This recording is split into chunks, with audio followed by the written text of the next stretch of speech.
on parle travail, on parle télétravail, on parle organisation. J'espère que vous allez bien et j'avais très envie aujourd'hui de vous parler tout simplement de mes petites astuces pour être productive.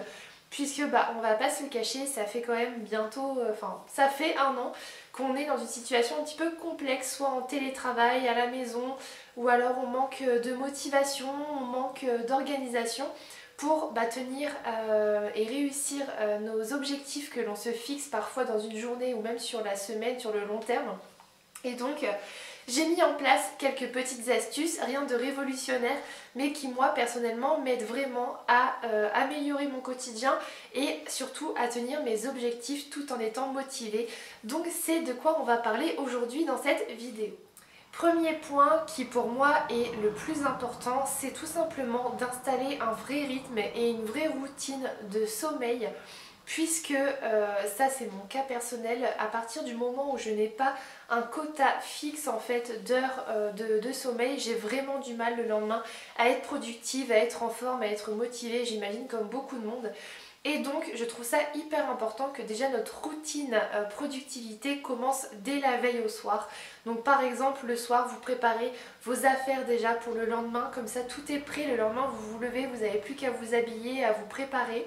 Le soir c'est pareil, pourquoi pas se mettre dans une petite atmosphère détente en mettant une petite bougie dans la chambre, un petit diffuseur voilà, de relaxation, lire un livre ou faire une activité qui vous fait du bien justement pour favoriser un bon sommeil, s'endormir rapidement.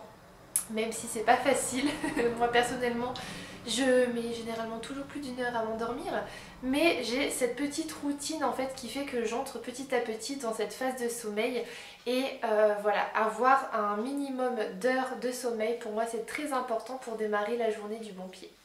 Ça rejoint un petit peu également le sommeil, mais c'est important du coup d'avoir une routine dès le matin même et donc du coup de se lever à la même heure tous les jours. Tous les jours, je parle bien entendu des jours de la semaine, moi ça m'aide beaucoup. En étant en télétravail et à la maison, on peut se dire je vais me lever au dernier moment ou je vais prendre une heure de plus sur mon sommeil, je vais traîner un petit peu ce matin. Eh bien non, puisque moi ça m'a fait rentrer vraiment dans une phase de, pas de dépression, mais vraiment où j'avais zéro motivation. Et je me suis dit, Ophélie, fais comme si la vie était comme d'habitude. Lève-toi à heure fixe tous les jours, mets un réveil. Et voilà, même si tu restes à la maison, tu te lèves à 8h, tu vas prendre ta douche, tu te prépares, tu te maquilles comme si tu allais vraiment aller travailler. Et le fait d'avoir cette petite routine à la maison, je trouve personnellement que ça me met de bonne humeur et ça me fait justement entamer ma journée correctement. Deuxième point du coup qui pour moi est également hyper important, surtout quand on travaille à la maison comme beaucoup d'entre vous aujourd'hui, c'est d'avoir un environnement propice au travail. Alors quand je dis un environnement propice au travail, c'est un environnement, une pièce qui nous donne envie de travailler. Moi personnellement j'adore travailler dans mon salon puisque c'est là où j'ai de la lumière, c'est là où j'ai le plus d'espace, c'est là où la décoration me plaît le plus.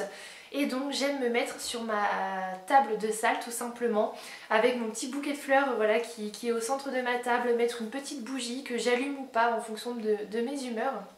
Et personnellement, je trouve que c'est voilà, un cadre qui donne envie de travailler. Choisissez également des outils de travail qui vous donnent envie. Moi personnellement, j'ai une passion pour la papeterie. Et j'adore avoir de beaux stylos, de beaux fluos pour pouvoir tout simplement créer de belles choses et être motivée. Voilà, c'est peut-être un détail, mais avoir de la bonne papeterie, des choses de qualité en fait qui vous plaisent et qui vous donnent envie justement de vous mettre au travail, c'est également hyper important. Ce que vous pouvez faire également pour avoir un environnement propice au travail, surtout si vous êtes à la maison, le matin, faites votre lit. C'est peut-être banal, mais ça vous évitera d'avoir envie d'y retourner. Le lit est fait, la maison est rangée. Ouvrez aussi les fenêtres, aérez votre maison pour faire rentrer l'air frais du matin, faire rentrer la lumière et faire comprendre à votre corps que la journée se met en route et qu'il est temps d'être productif et de tenir ses objectifs. Troisième astuce et pas la moindre, c'est tout simplement la fameuse to-do list qui pour moi est un incontournable depuis des années dans mon organisation, que ce soit au boulot en présentiel, à la maison, dans ma vie perso, j'ai toujours des to-do list, que ce soit sur papier, dans mon téléphone. Le matin, Faites la liste des choses que vous devez faire et surtout classez par ordre de priorité. Numéro 1, la chose qui doit absolument être faite aujourd'hui. Et dans un second temps, mettre en fait toutes les petites choses, toutes les petites tâches que vous avez à faire sur votre to-do list. Un conseil, soyez réaliste. C'est hyper démotivant d'avoir une liste à rallonge et à la fin de la journée de ne pas avoir pu faire et accomplir toutes ces tâches. C'est démoralisant et ça vous fera commencer la journée du lendemain sur un mauvais pied. Faites des to-do list réalisables, fixez-vous au maximum 3 ou 4 tâches qui sont réalisables dans une seule et même journée. Connaissez vos limites, soyez en paix justement et serein avec vous et ne soyez pas trop exigeants. C'est ça à mon avis ce qu'il faut retenir. Faites des to-do list réalisables et n'hésitez pas à mettre également des petites choses à faire en annexe. C'est si jamais vous avez le temps, parce que dans la vie il y a toujours des petits imprévus. Faites des petites listes également de choses annexes à faire et si ce n'est pas réalisé, c'est pas grave, vous savez que c'était pas une priorité et vous pourrez la faire le lendemain. Une fois que vous avez votre to-do list de prête et nickel chrome pour pouvoir commencer la journée, moi ce que je vous conseille c'est de faire un planning, c'est-à-dire que vous prenez par exemple, moi j'utilise Google Agenda et vous faites des plages horaires. Ça va rythmer votre journée et vous allez savoir quoi faire à tel moment.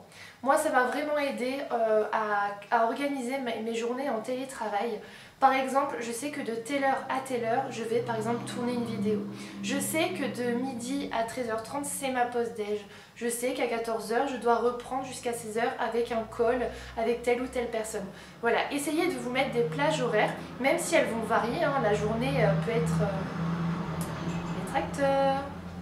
La journée peut être rythmée par différents événements, mais le fait d'avoir des plages horaires, ça va vous permettre justement d'avoir des petits rappels sur votre téléphone, par exemple si c'est en termes d'alerte sur Google Agenda, ou tout simplement voilà, d'avoir des petits buts à chaque heure précise et vous vous dites bon bah je sais où je vais, je sais où je m'en vais et je vais réaliser mes objectifs. Un autre point qui est important, surtout quand on est à la maison, c'est tout simplement d'éviter les distractions quand on fait quelque chose. Alors ça dépend de quelle tâche on est en train d'accomplir, mais si on parle boulot, c'est important par exemple de couper la télé, de mettre votre téléphone en mode avion pour pouvoir vous consacrer pleinement à la tâche que vous êtes en train de réaliser. Puisque à la maison, on va pas se mentir, les distractions sont nombreuses et on aurait bien tendance à vouloir faire autre chose que travailler. Donc n'hésitez pas à vous couper de toutes les distractions possibles. Vous vous dites sur une heure, je coupe mon téléphone, je me mets à fond, à 100% sur la tâche que j'ai à faire et au moins ça c'est fait. Ça rejoint aussi un autre conseil qui est tout simplement de faire une chose à la fois. C'est important pour pouvoir bien faire et pour pouvoir finir ce qu'il y a à faire. Et le dernier conseil que je peux vous donner, c'est tout simplement de savoir souffler, de savoir prendre des pauses. C'est hyper important, des fois à la maison on ne se rend pas compte puisque justement on se dit on est à la maison et voilà j'ai pas forcément besoin de prendre une pause. Mais le cerveau quand il réfléchit sur un projet, il a aussi besoin de souffler.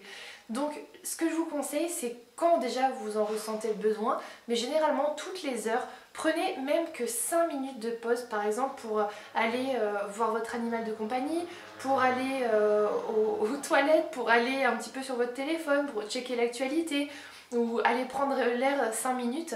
5 minutes c'est peut-être rien mais ça va permettre à votre cerveau de se couper et de se reconcentrer plus facilement en revenant sur sa tâche de manière un petit peu plus productive. Voilà, moi c'est ce que je fais et en tout cas ça a l'air de fonctionner depuis un an de télétravail. Et bah écoutez, on en a fini avec cette vidéo. J'espère que tous ces petits conseils vous aideront à être productif et productive, à tenir à vos objectifs et surtout de les réaliser sur le long terme. N'hésitez pas à liker cette vidéo si elle vous a plu, à la partager à vos amis pour qu'ils soient eux aussi productifs. N'hésitez pas également à me rejoindre sur mon Instagram où je suis active tous les jours. On papote ensemble via story, via les posts, via les réels.